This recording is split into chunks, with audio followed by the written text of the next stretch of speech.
Welcome back to the deep dive. Today, we're jumping into the world of online fashion, specifically a brand called Fay New York that's been popping up.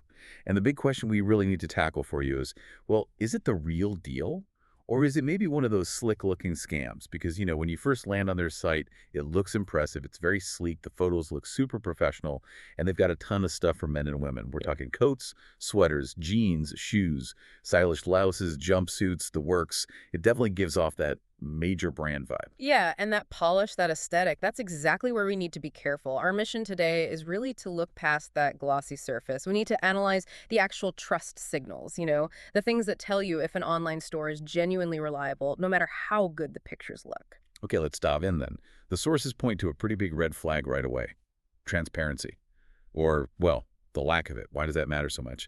If they've built this nice site, why hide basic info? Well, that's the thing. Building that nice site isn't actually the huge investment you might think. They often use really good templates, maybe stock photos sometimes. It plays on our assumption that expensive looking means legitimate.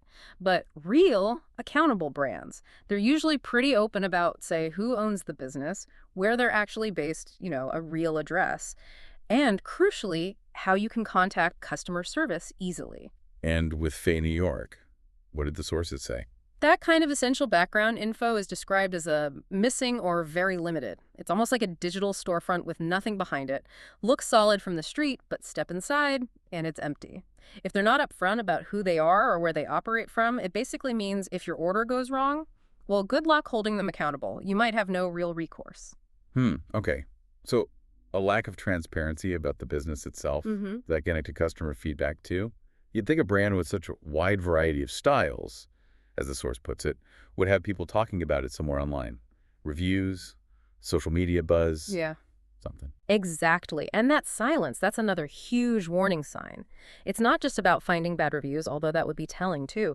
It's the absence of almost any independent chatter. We're talking about, very little discussion on places like Reddit, hardly anything on independent review sites like Trustpilot.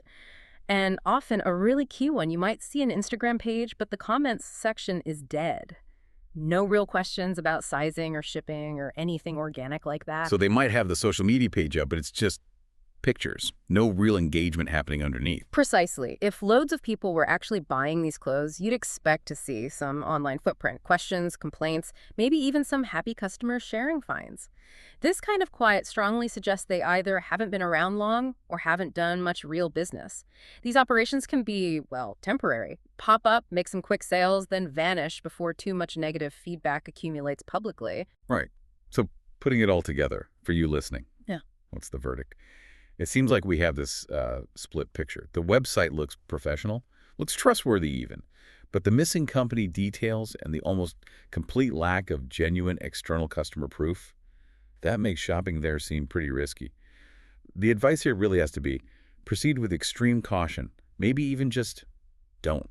That sums it up well. And the key takeaway for everyone really isn't just about Fay New York. It's that when you're checking out any unfamiliar online store, especially one that looks maybe a bit too perfect, don't just trust the slick design. Prioritize finding clear ownership info and looking for independent proof that real people are actually buying from them and talking about it. Those are much more reliable indicators of legitimacy. That's a really useful way to think about it, not just check reviews, but understand the pattern of these potentially temporary anonymous stores.